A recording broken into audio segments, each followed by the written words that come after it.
Our opening words this morning are by Heidi Cottam, This Faith. Let us be a faith that gathers, reaching for one another through the walls of hate others build, through the cages of ignorance and arrogance, and through the fear that burns city streets. Let us be a faith that sees a vision of a better world, more compassionate, more just, more holy, and with more love.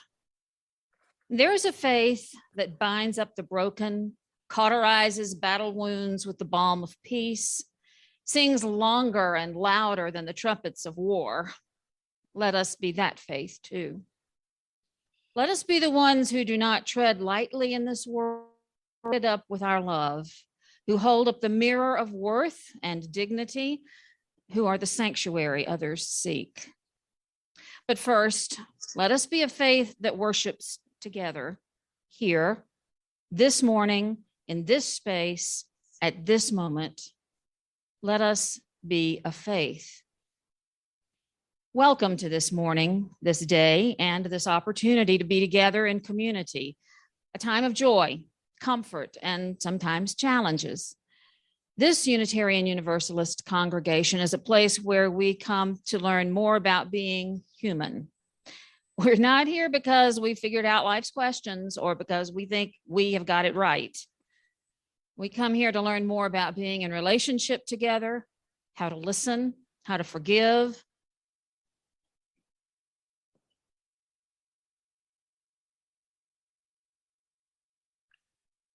service, and in this community. Let us be willing to be authentic with each other, honest within ourselves, and open to connection in all its forms. And so I just want to welcome you with live from Fellowship Hall. It's our LCUUF Sunday service. Our announcements were on a slideshow before the service. If you didn't see them, don't worry, they'll be sent by email in the next day or two. A few notes. Our building is now open to all participants, whatever your vaccination status is. We will continue to offer our service on Zoom, even as we welcome people to the building. We ask people here to continue to wear masks in the building to help prevent the spread of breakthrough COVID infections. And each week we take time to remind ourselves that we belong to a community which cares for each other. We do this by sharing any significant joys or sorrows in our lives. If you have a joy or a sorrow to share today on Zoom, you can type it into the chat now and we'll read those aloud. First, let us voice our sorrows or concerns, whatever you or the world may be holding that is in need of our healing and caring thoughts. You're welcome to type sorrows and concerns in the chat box. First, we'll start with the folks here to give you on Zoom time to type. Are there any sorrows or concerns that people would like to share here in the room?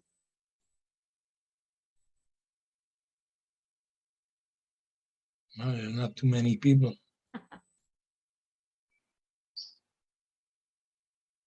There's Paul and Paula.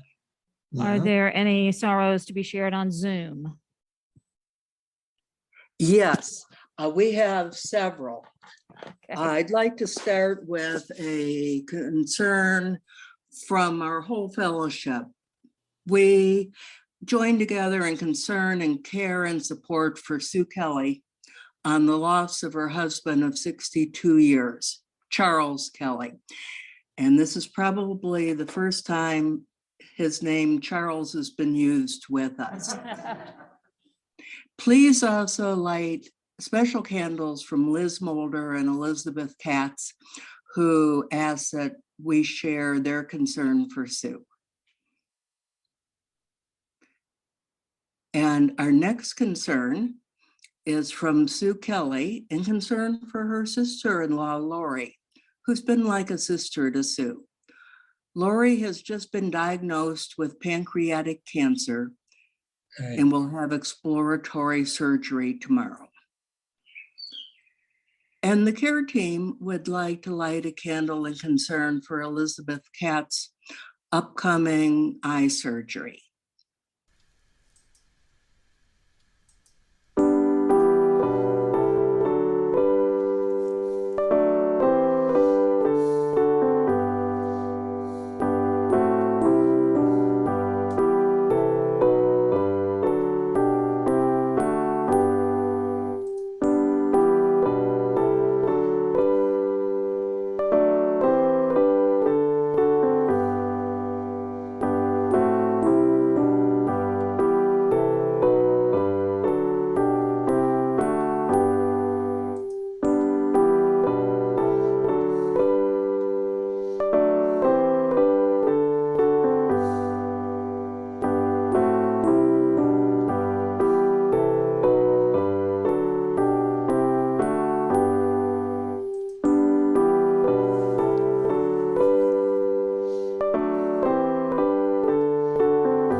Today, I will trace the history of American Unitarianism from the colonial precursor movements to the Transcendentalists up to the merger with the Universalists in 1961.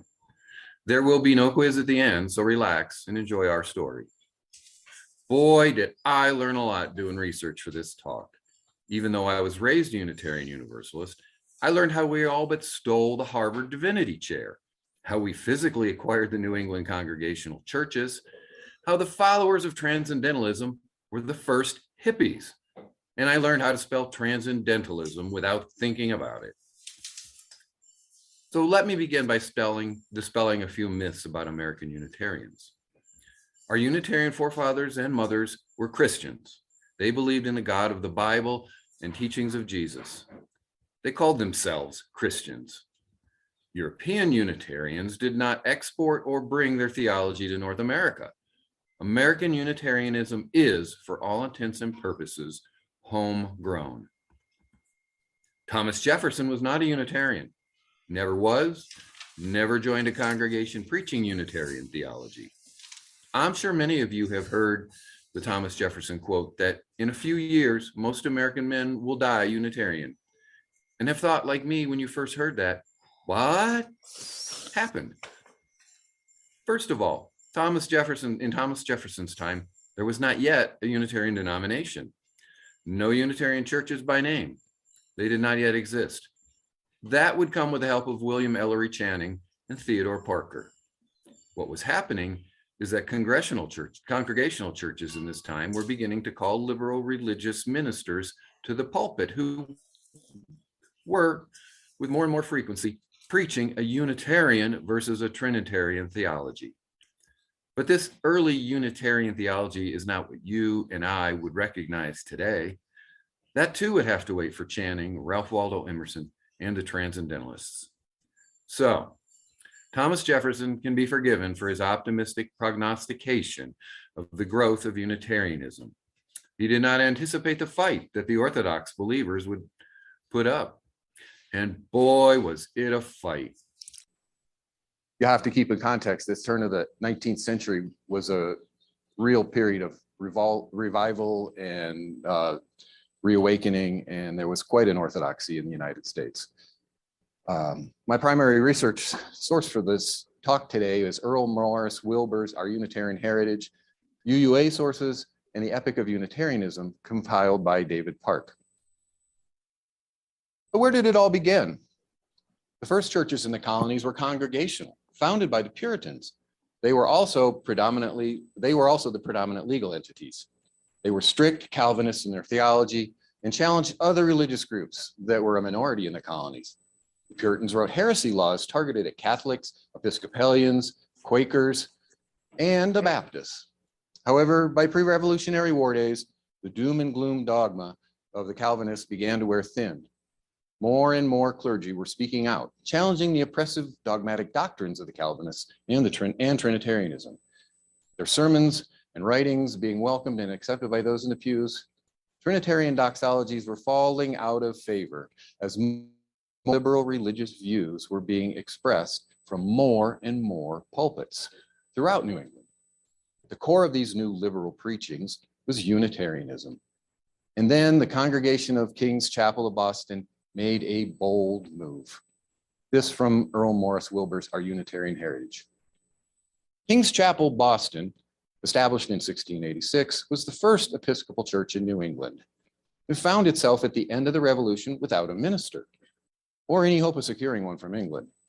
It therefore invited a young layman, James Freeman, in 1783, to conduct its worship and to preach when inclined. I don't know what that means. It was not long before Freeman began to feel uneasy about parts of the liturgy, especially those relating to the Trinity.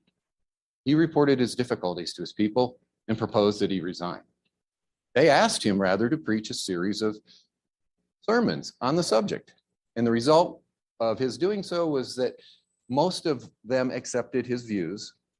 Not long afterwards, the chapel voted to omit from the liturgy all references to the Trinity and all prayers to Christ. Thus, in 1785, King's Chapel, though it did not become Unitarian in name and still is not today, became, in fact, Unitarian Church. nearly a generation before other liberal churches in New England would own that name or adopt Unitarian views. Liberal views of Christianity seemed everywhere to be in the air following King's Chapel's move. By the early 19th century, most Boston churches had moved away from Trinitarianism, as well as churches in Connecticut, Rhode Island, and Pennsylvania. And don't forget, the Universalists were challenging Calvinist predestination as adamantly as the Unitarians were challenging the Trinity. It was beginning to be a hell of a time to be a congregational Calvinist. It got worse. By 1812, there were over 100 liberal ministers preaching on pulpits throughout the United States. These Calvinists, Orthodox conservatives, is a term I'll continue to use, these Calvinists began to realize the threat to their beliefs that the new liberal ideologies presented, and they did not take it well. That was before the Battle of Harvard. It was 1805 that an event took place which convinced conservative Orthodox that their fear of churches becoming honeycombed with heresy, liberals, were well-founded. And fatefully enough, the event took place not in a church, but at Harvard. Again, from Earl Morris Wilbur's Our Unitarian Heritage. The college had been founded by Puritans in 1636, primarily to train up educated ministers for their churches. And among its endowments was one given in 1721 for a professorship in divinity. With that chair exists to this day. In 1803, the chair fell vacant. And for more than a year, no election was held because the liberals and the conservatives, being evenly balanced, could not agree upon a candidate. Kind of sounds familiar. The liberals favored Reverend Henry Ware of Hingham, while the Orthodox, charging that he was a Unitarian, opposed him. At length, the liberals gained the majority and elected 5. A side note, the Ware Lecture is one of the most prominent features of the annual General Assembly and has featured many guest speakers from around the world to this day. This showed that the Liberal Party were now in control of the college, and the fact was soon further emphasized by the appointment of a liberal president and several liberal professors. And thus began the training of liberal Unitarian ministers that continues to this day. It also ushered in what would become the 30-year war with the Orthodox conservatives and liberal Unitarian theology. At this point, I need to explain that it is important to understand that throughout New England, there was a distinction between the parish and the church. I didn't know this before I did the research. The parish was the greater community served by the church. The church consisted of members of the church leadership and those who attended regularly. What began to occur was that the parish became more exposed to liberal theologies. And when pulpits opened, they began to call ministers preaching Unitarian theologies. Oh, this in turn caused a rift between the conservative Orthodox of the church and now more liberal parish. This all came to a head, and in the course of Unitarian Universalism in America took a progressive turn with the Dedham decision. This is from the Epic of Unitarianism compiled by David Park. In 1818, the First Church of Dedham, a village southwest of Boston, had divided over the calling of a new minister. The parish, having become sympathetic to Unitarianism, called a liberal, Reverend Al Lamson. The church, numerically smaller, more tradition-minded group consisting largely of women, objected to the choice. In spite of the church's opposition, the parish settled and ordained Mr. Lamson as its minister, whereupon the majority of the members of the church, assuming themselves to be the true society, withdrew, claiming as their own property, furnishings, records, papers, anything they left behind. When this happened, the people of the parish sued for recovery of the church property. The question for the court to decide was which group was the first church in Dedham and entitled to the property. The decision was critical for both wings of the church. Both wings of the church in Massachusetts. At stake was the property not only of the Dedham church, but every church in the Commonwealth, whose membership was divided between liberals and Orthodox. I need to note that Massachusetts Commonwealth at this time included New Hampshire, Maine, Connecticut, Massachusetts, Rhode Island, and Vermont. So this is a big deal. A jury trial was held in February 1820, and their decision was handed down in favor of the parish. Boom. Drop mic, we get the churches. The Dedham case rocked Massachusetts Commonwealth Congregationalism to their foundations, literally. Many ministers could not believe it. More were shocked and embittered. The withdrawal of Trinitarians, the Orthodox conservatives, from the Unitarian-dominated churches to form new societies proceeded rapidly since the decision. Within 20 years, 1/4 of the 544 congregational churches in Massachusetts were Unitarian, with the Unitarians claiming most of the leading ministers and laity. One observer later said that Massachusetts churches had blown their brains out, and the Unitarians got the churches. And so began the struggle between conservative Orthodox and liberals in congregational churches throughout America, making their respective cases through sermons, publications, tracts, and pamphlets. In today's terms, it was an outright MSNBC versus Fox News, combined with Twitter and Facebook trolling. Actually, it was more Fox News bluster while the liberals sought accommodation and avoidance of conflict. Some things never change. At this point, I should clarify that most liberal ministers did not call themselves Unitarian. That was still a controversial designation. But right around this time, something unexpected happened that forced the issue. A book originally published in England and republished in America as the Review of American Unitarianism described the progress of Unitarianism in New England, referencing Reverend Freeman of King's Chapel, as well as others, giving an inside view of the liberal movement in New England. Controversially, the publication reported that most clergy were Unitarian. Uh-oh. This created a huge sensation, and the publication ran 5 editions in less than a year. To the Orthodox conservatives, it proved that the liberals were Unitarians and accused them of scheming to undermine the Orthodox faith and of being hypocrites for concealing their true beliefs, and that it was time for the conservatives to split from those who denied the deity of Christ, and that the liberal Unitarians could not be considered Christians at all. The Orthodox were pissed. Gives one the vapors, doesn't it? But they persisted. You see, liberal ministers associated the term Unitarian to their anti-Trinitarian preachings. The Orthodox conservatives tagged them with more controversial views of Jesus and his relationship to God and man based on European Unitarianism. Remember, I said American Unitarianism is homegrown. The liberal Unitarian ministers were outraged at this misrepresentation. What ensued was a 30-year war between the liberal Unitarians and the Orthodox conservatives. Pamphlet wars, fire, brimstone sermons, battling religious publications dominated the fight. Today, it would have been the mother of all Twitter explosions.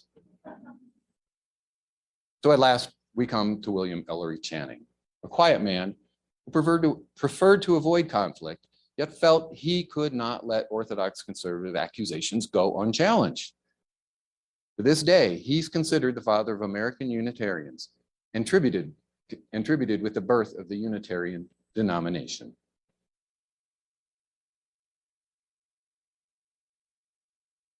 This reading is an excerpt from William Henry, Memoir of William Ellery Channing. William Ellery Channing has been called the single most important figure in the history of American Unitarianism. His 1819 sermon, Unitarian Christianity, gave the liberal Christians of his day a party platform. He publicly affirmed what liberal Christians had been saying privately. He rejected Trinitarian dogma that made Christ equal to God and Calvinist creeds that demeaned the inherent worth and dignity of human nature, effectively bringing Unitarianism out of the closet.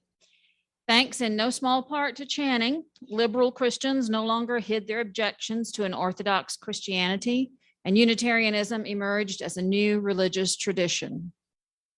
Channing preached, lectured, and wrote texts that insisted that God takes pleasure in making human beings happy and finds joy in encouraging the infinite progression of human beings toward the moral perfection of their souls. He set aside the Calvinist image of God as wrathful, angry, and punitive, and rejected the portrayal of humans as irrevocably fallen, broken, and sinful. William Ellery Channing was born into a family of the Newton, Rhode Island elite.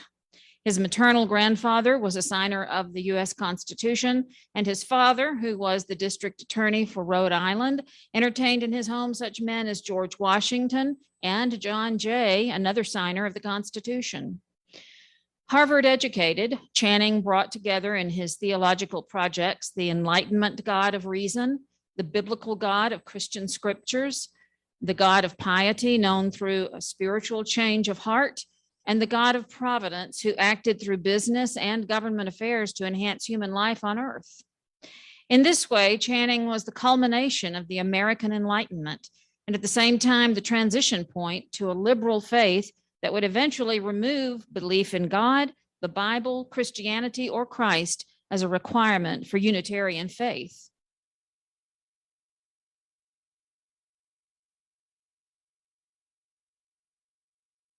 It was Channing's church, the Federalist Church in Boston, where in the vestry, the American Unitarian Association was formed, though Channing declined the opportunity to be its first president. Before his famous sermon in Baltimore, Channing felt compelled to address the onslaught of accusations from the Orthodox conservatives. He did so in the form of a letter to his friend, Reverend Samuel Thatcher, defending against the conservatives' charges regarding the beliefs of Unitarian ministers. In his letter, he admitted that the brethren disbelieved in the Trinity. That was big. And were in fact Unitarians. There, he said it. Though they preferred at the time to call themselves liberal Christians or rational Christians. Today, that's kind of an oxymoron. I didn't say that. This letter was a big deal and set the stage for his Baltimore sermon. The Orthodox conservatives continued to argue that there could be no reconciliation in beliefs, while Channing argued there was room to agree to disagree. The Orthodox conservatives were more than ever determined in their attitude, while the Unitarians, as they were now becoming known, began to abandon their policy of reserve and to speak out more plainly, also against other doctrines of Calvinism, and their views spread accordingly. During this time, Unitarians continued to acquire congregational churches in New England, and as a result of the Dedham decision. And the Orthodox conservatives continued to ratchet up their accusations of heresy against the Unitarians. Shortly after he delivered his famous Baltimore sermon, Channing returned to the pulpit in New York to further defend Unitarian brethren, where he set the world on fire when he preached that Unitarian Christianity was more favorable to piety and likened the Orthodox doctrine of atonement to the gallows erected at the center of the universe for the public execution of God. And from there, as you can imagine, all hell broke loose. Here is a description, again, from the work of Earl Morris Wilbur's Our Unitarian Faith Heritage. Quarrels became angry and personal. Charges of bigotry and unfairness. Things were said in the heat of controversy, which the authors ought to have been, and no doubt or afterwards, ashamed of. Bitterness was aroused, which still survived after 2 generations. A church dedication, an ordination, or an anniversary was seized upon as an occasion for one side or the other to proclaim their views. Its parties often misunderstood and sometimes misrepresented each other. What? And would spend page after page picking at petty flaws and inconsistencies. The only clear result of all of this was that the Orthodox became more fixed in their orthodoxy and the Unitarians convinced of the truth of their heresy. Wow. Imagine what Fox News would have done with that story. It finally dawned on both sides that reconciliation was beyond possible. And so they parted ways with the Unitarians, of course, getting all the churches. Once the split between the Orthodox conservatives and the Unitarians was complete, the Unitarians struggled. They'd found themselves poorly equipped for carrying on an efficient and healthy life as a religious denomination with a distinct mission of its own. Their organization for promoting their common interests, though now 10 years old, was still weak and inefficient. Remember how I told you about the failure of funding from the New England churches. Nor had progress of their thought gone much beyond the stage of merely dropping a few of the most objectionable doctrines of Calvinism.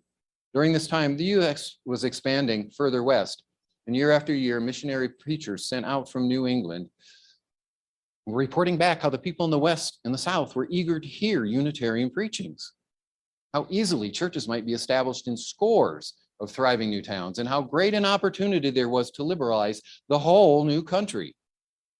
Unfortunately, Unitarians did not have enough ministers for even the New England churches, let alone ministers willing to do pioneer work on the frontier of America. And funds of the association were too scarce to support them, even had they been willing to go. In my talk a year ago on the history of Universalists, I explained how the Universalists were not so timid and financially constrained in their westward movement and spread our liberal theology well beyond New England. Yet, despite Unitarian struggle with theology, structure, and finances, the denomination did grow, and a whole series of new churches sprang up in such important centers like Cincinnati, Louisville, Chicago, Mobile, and Syracuse. And by 1840, the 120 churches that were there at the start of the denomination in 1825 had increased to 230. Though steadily growing, Unitarians were still failing to define who they were and what they believed rather than what they were not, i.e. Calvinist Trinitarians. It was, one could say, the divine moment for Transcendentalism to begin to appeal to younger ministers and congregants. Remember Matt's sermon on leaving it all to chance? This was clearly one of those moments.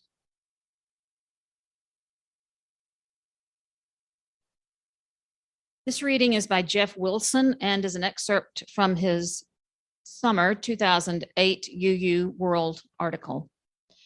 New England seemed to have gone crazy. The Reverend Thomas Wentworth Higginson, at the head of a mob, broke down the federal courthouse door to rescue a fugitive slave.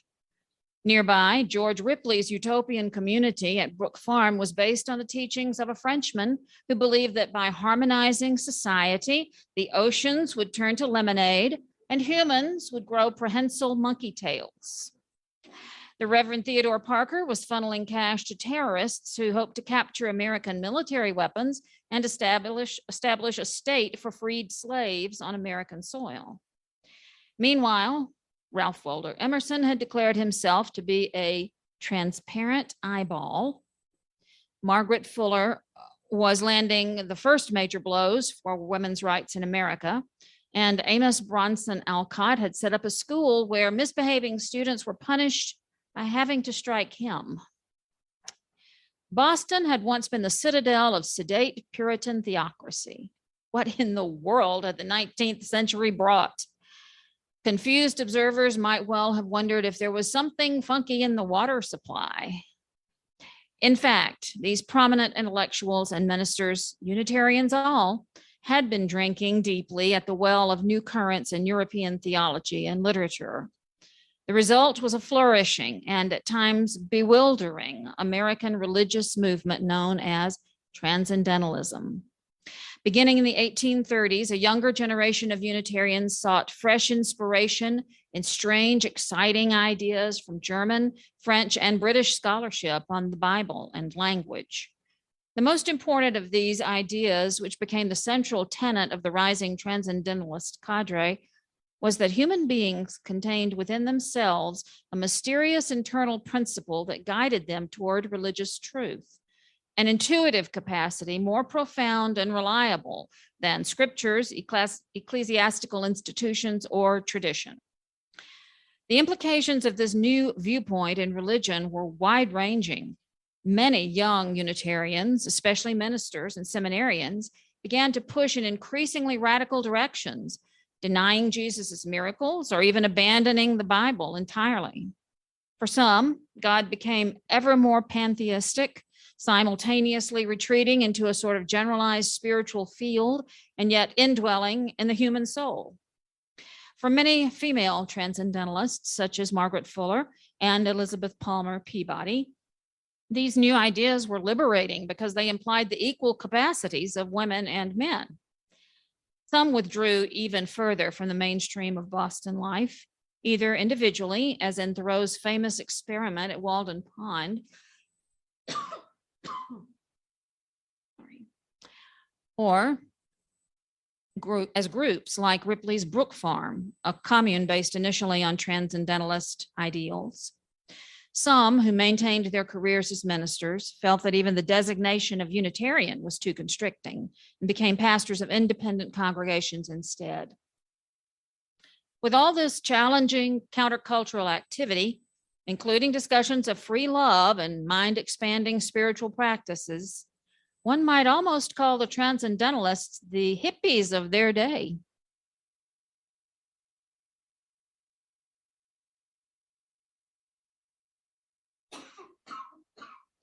Hippies, there you have it. Our history of radicalism has known no bounds.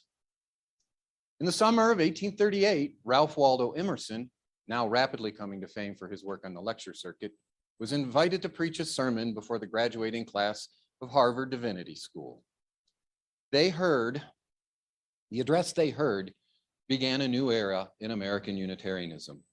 He complained that prevailing Orthodox religion of the day had little life or inspiration in it because it was forever looking to persons and events in the past history of Christianity, rather than listening to hear what God had to say to men today. And he urged him not to exaggerate the person of Jesus, nor to attach importance to miracles as the main elements in the religion, but to seek truths of religion within their own souls.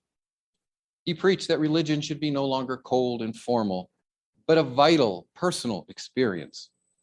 The response, not from the now separated Orthodox, but from the old guard Unitarians, was swift and damning, charging Emerson of infidelity and radicalism. Emerson refused to respond or enter the fray. But another young Unitarian, Theodore Parker, jumped right in with both feet. Parker was born in 1810, and after leaving divinity school, became a minister of a country church at West Roxbury. He'd been preaching here for a year when he heard Emerson's famous address. And it was 3 more years before he was plucked out of obscurity by a sermon which he preached in 1841 at the ordination of a minister in South Boston. In his sermon, The Transient and Permanent in Christianity, he insisted that Christianity does not need miracles to prove true. And it was the teachings of Jesus, not the person or divinity of Jesus, that was most relevant. Even if it were proved, Jesus never existed. Never existed? Horrors. Parker had said in plain terms what Emerson said more abstractly. And Parker said it to the public in an audience, not just ministers like Emerson did. This sermon speedily brought down upon him far worse opprobrium than had fallen upon Emerson. In today's Twitter's term, he was torched. Now the Orthodox were outraged and jumped into the fray. They put pressure on Unitarian ministers to disavow Parker. As a result, he was all but completely ostracized from the denomination, although he was never completely removed from membership. Ministers throughout Boston refused to share the pulpit with him, yet he persisted. He became more radical, though never less religious. And as times went on, he threw himself ever more into the work of reforms of the day, tirelessly preaching Sundays and lecturing far and wide for temperance, prison reform, the elevation of women, and against capital punishment, war, and most of all, slavery. Thus, he wore himself out. His health quickly failed, and unable to preach, he decided travel to Europe would be a relief, where he died in Florence in 1860. While alive, his ideas and preachings were shunned by his denomination and his peers. Parker's ideas were debated and discussed in Unitarian churches only after his death. And it was then that they realized that they had a true prophet in their midst. What Transcendentalism did for the religious liberals in America was to bring religion out of the clouds, separate them from the reliance on the past and ancient dogma, and brought it down to earth in ways they could recognize and relate to.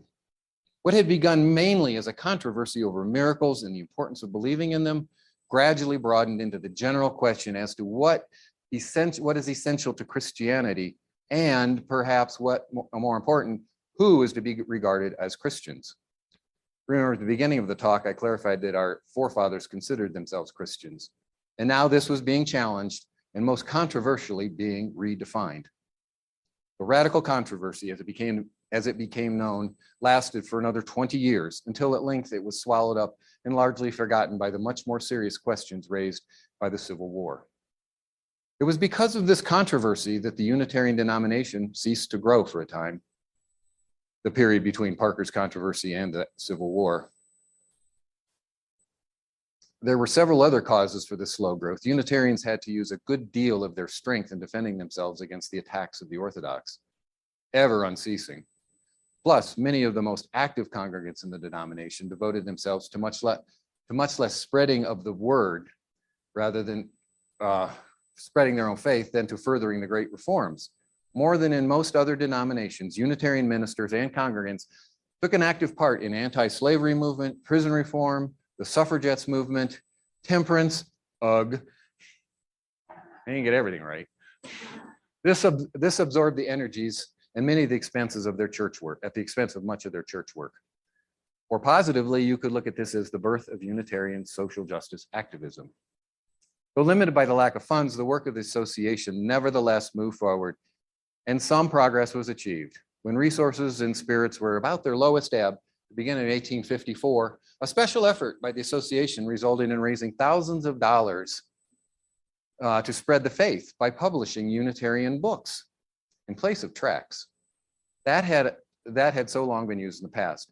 This strategy worked, and the church contributions doubled. At the same time, enthusiasm for foreign missionary work was kindled. This is an especially interesting part of our history that there is not time to go into here. India, of all places, was becoming one of the most prominent missionary locations. That's for you, Richard. Unprecedented immigration from the New England to the Western states was now in full force. The new funding success of the association made it possible to assist in the organizing of more new churches in important places like Milwaukee, San Francisco, Kansas City, and the Meadville Theological School was established, a second university dedicated to educating new Unitarian ministers. In the South, however, there was little growth on account of slavery. I dedicated more time in my previous talk on Universalists last year in a sermon called Saving World While Following Buggies, which I believe is available on our website, as to the fate of our churches in the South, both pre and post-Civil War. The Civil War finally brought together the old school Unitarians and the Transcendentalists. The Transcendentalists inspired liberals in a patriotic effort to support the Union. The former realizing the liberals weren't that much of a threat that they thought they were. The Unitarian ministers and churches threw themselves with great zeal into the task presented by the war. Some 60 of the ministers served in the army as chaplains or otherwise. Through their successful efforts to support the war and its impact on society, Unitarian churches began to realize that there were great things to be done for the welfare of the world, and that they were called upon to act. The war was teaching the great value of organization for effective work and the need of an efficient organization of the churches. A united and enthusiastic spirit had been shown. It was reported that the association was receiving far more calls than its funds could meet, and the calls were increasing, especially in matters of religion. As a result, American Unitarianism at last saw a new and wide vision of its mission and had at last found itself. The final chapter of Unitarians begins about 1885 and has been one of rationalism, recognition of universal religion, and large acceptance of scientific method and ideas, and an ethical attempt to realize what was perceived as to be higher affirmations of Christianity. It has been marked by a general period of harmony and unity, by steady growth in the number of churches, and by widening fellowship with all similarly minded movements. Waiting for the bells.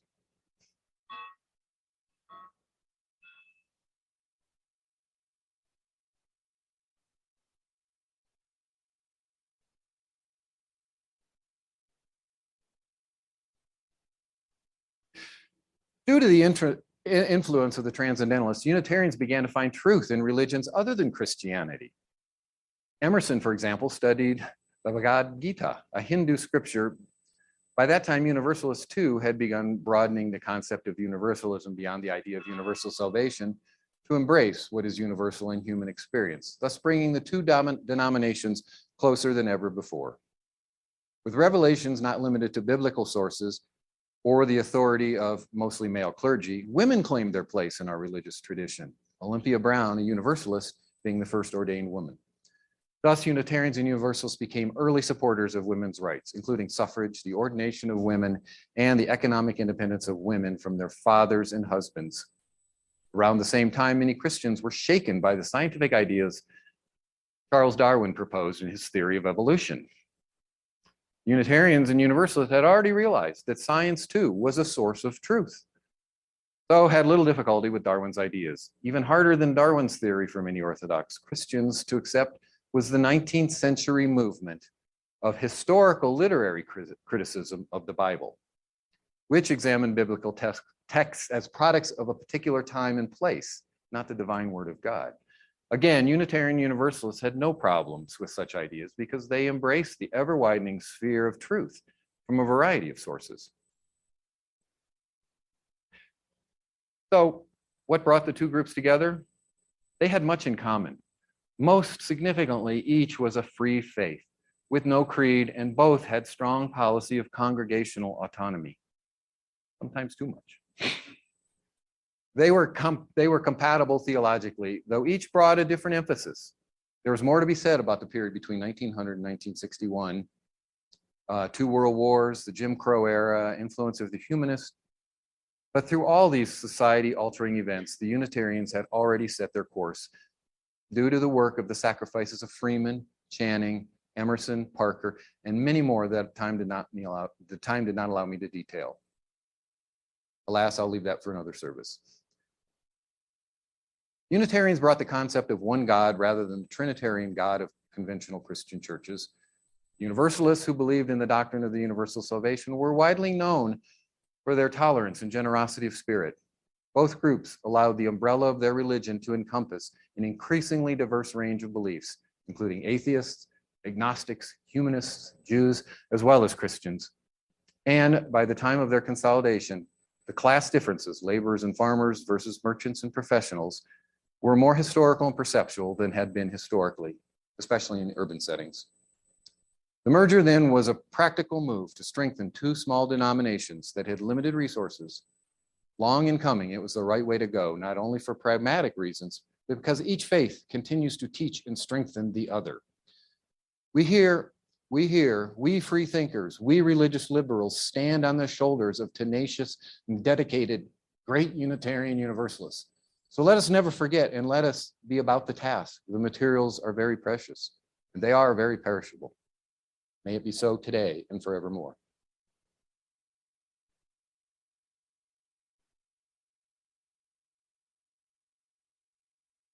This is the time in our service when we ask that you remember that we share our gifts here through pledging and donations. Instructions for payments to the fellowship are on a slide during the announcements before the service every week. For the people here at the fellowship, we'll pass a basket.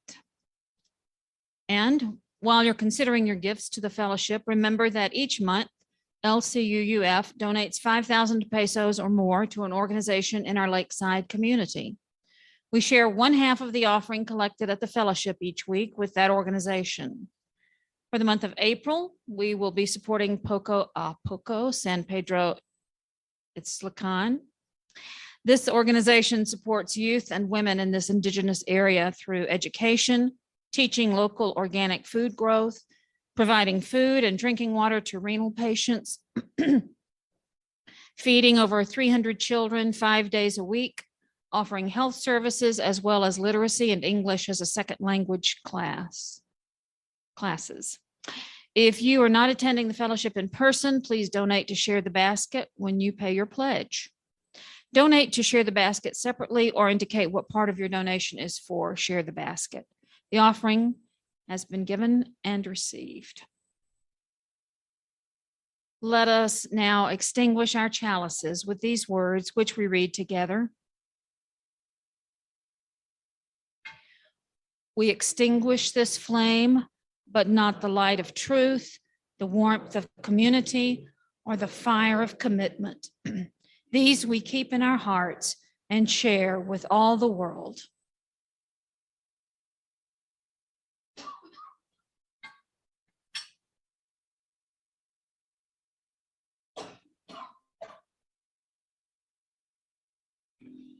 The American Unitarian Association and the ministers on Unitarian pulpits were tenacious and consistent advocates for free thought and free thinkers for 100+ years they existed before their merger with the Universalists.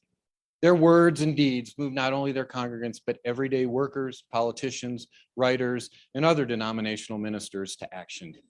Unitarians overcame internal conflicts and financial deficits, as well as external challenges from the Orthodox conservatives. They, like the Universalists, represented but a small percentage of Americans, yet their impact on religion and society was so monumentally disproportionate and important to progressive movements within America. And since the merger with the Universalists, though roughly the same in size relative to the population of the United States, our impact on society has only increased. When you think about our role in the civil rights movement, anti-war protests, LGBTQ rights, and most recently, Black Lives Matter. I close with the words for the hymn, "We Would Be One."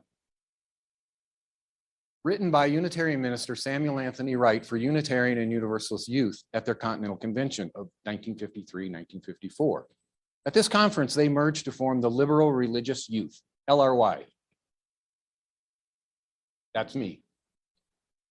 Yeah, it was given to me on my 18th birthday and graduation from the LRY program at my congregation.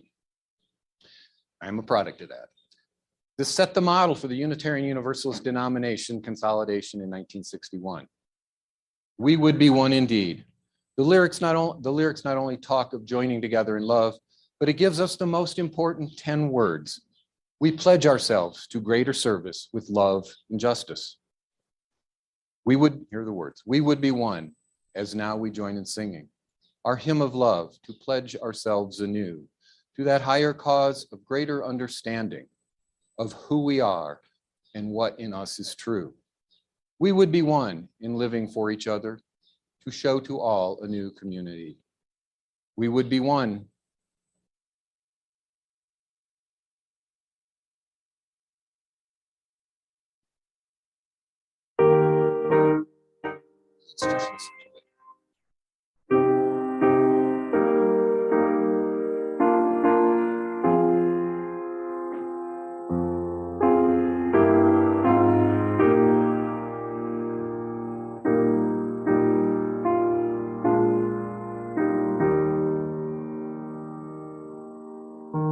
We would be one as now we join in singing our hymn of love to pledge